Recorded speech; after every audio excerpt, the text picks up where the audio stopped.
They track top brands across the globe.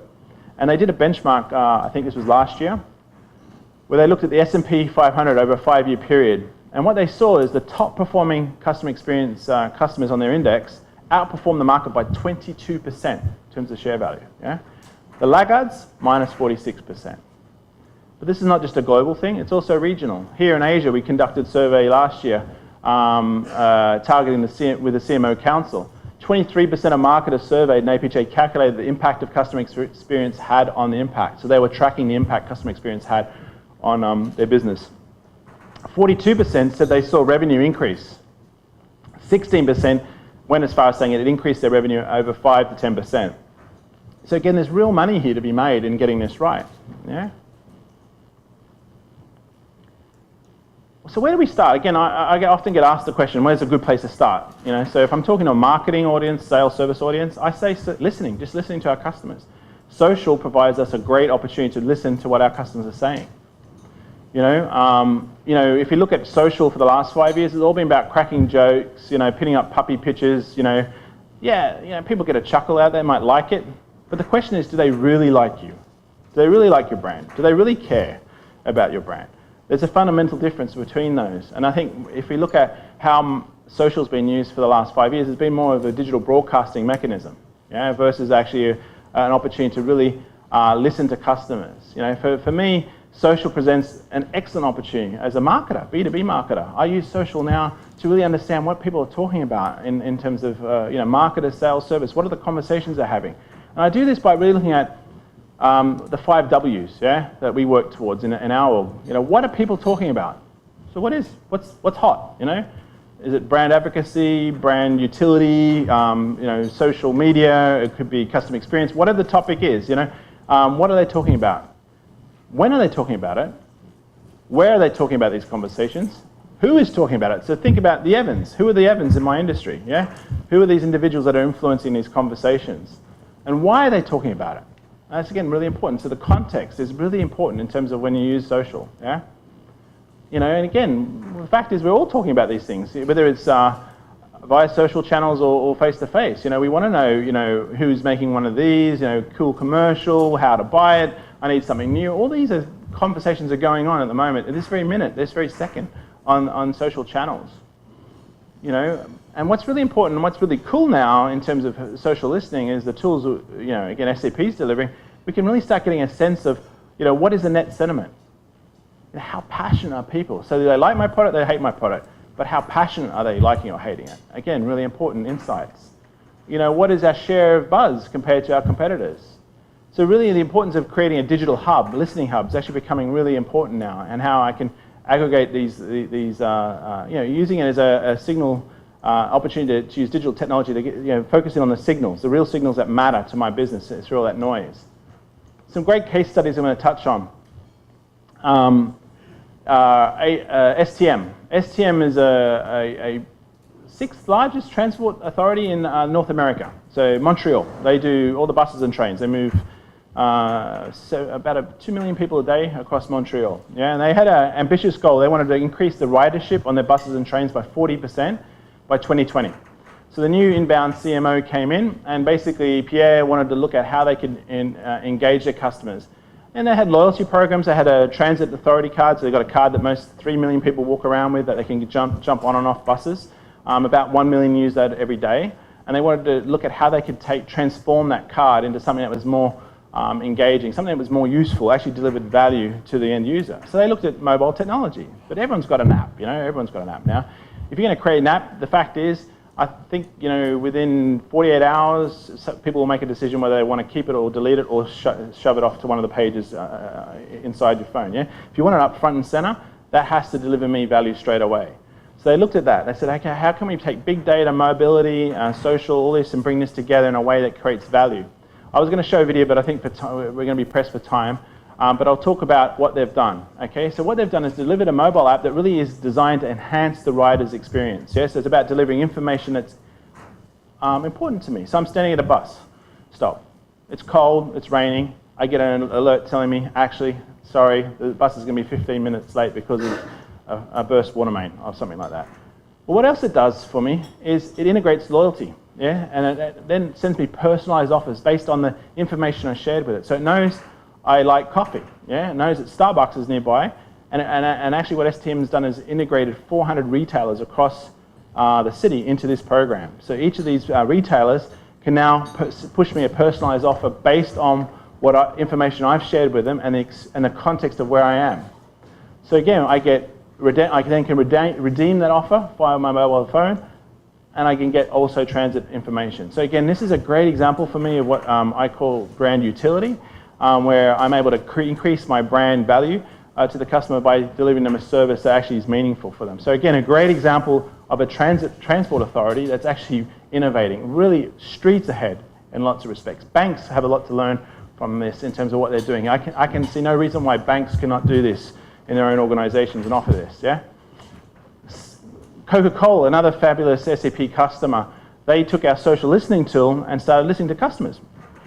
And what they found was an interesting insight. They found a market segment of bodybuilders that were talking about how they use Coca-Cola as part of their weightlifting routine.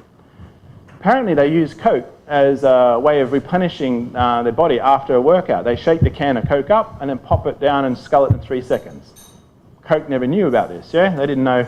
The first insight is they didn't know that this market segment was using their product that way. What they found out then was that where these conversations were happening, where these guys were hanging out, and that then enabled them to target specifically marketing messages to that audience. So from a ROI perspective, it was fabulous. They knew where the conversations were happening, who was having them, when it was happening, and they were able to use that insight to engage their customers more effectively. A great example of a brand that's at the forefront of social engagement is T-Mobile in the US. I love this story, yeah? T-Mobile are a tier 3 player in the telco space in the US, I think, tier 3, tier 2. So up against big boys like AT&T. I picked, and this story I'm about to tell you was nothing to do with SAP. Fast Company picked this up, magazine, great magazine, picked up a story and ran with this nationally and actually got ultimately global coverage of an example of how T-Mobile's use of social is really transforming their business. Jay, and I'll read this out because you might find it hard at the back there, Jay Rooney's a potential customer for T-Mobile. He posted on Twitter, just found out that T-Mobile doesn't charge for extra overseas data. What the hell am I doing at AT&T? He just posted it to his friends, sharing that, yeah? T-Mobile, listening to what people are saying, engages him. There is an alternative to old school wireless carriers, right? It's called T-Mobile, the Un-carrier, Lisa. Personal, Lisa. Lisa's reached out to me in a chatty way. I'm, a very social way, because again, people that use social, that's how they want to be engaged. AT&T, not to be done by, they actually engaged. Resist the urge, Jay. We heard it's dark and scary and no one can ever hear you. No one. Okay?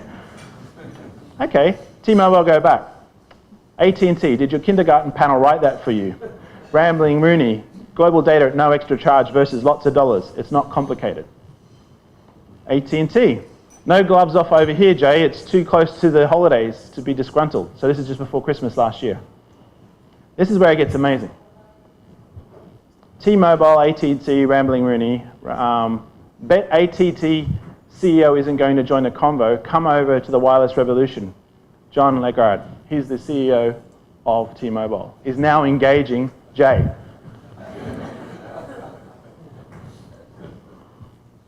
You've definitely caught my attention, good sir. Going to T-Mobile store to inquire tomorrow. Wow, that's amazing. And these guys are really rocking the boat in their market over there. Their service resolution rate is increased by 90%, yeah, by using social channels. And again, I was going to show you an example of that. That's why I was asking the question earlier about whether you wanted to go on Facebook. And what we've seen here, and again, if I think about customer experience management, how it's being used in those examples from a social perspective, is they're listening to their customers. So using social listening tools to understand what people are saying, understanding the context of those conversations, and then engaging at the right time with the right information, yeah, through the right channel. Again, for me, that simple process is, again, really what I'm seeing great brands like T-Mobile, Coca-Cola, Lego, who we work with, are using this type of approach, really reimagining the contact center. So they're not seeing a contact center as one channel. They're bringing email, all the channels together in what they call an omni-channel strategy now. So a lot of the typical channels we engage with customers has typically been run by different departments. The real smart companies like Lego has collapsed that all into one single unit now. Yeah, so whether you can touch them on Facebook, in-store, or via email or over a phone call, they have a single view of who I am as a customer with them. Because the reality is we just don't clock off. It's at 5 o'clock. You and I, we start. That's when we start looking for Christmas presents. We're buying our insurance policies after we get home from work. And we want it now. Jay posted an inquiry. T-Mobile has now set the benchmark for the rest of the carriers because they engaged him straight away. Yeah? So what happens next time he tweets to a brand? He's going to expect the same. Yeah? So it's getting tough for brands.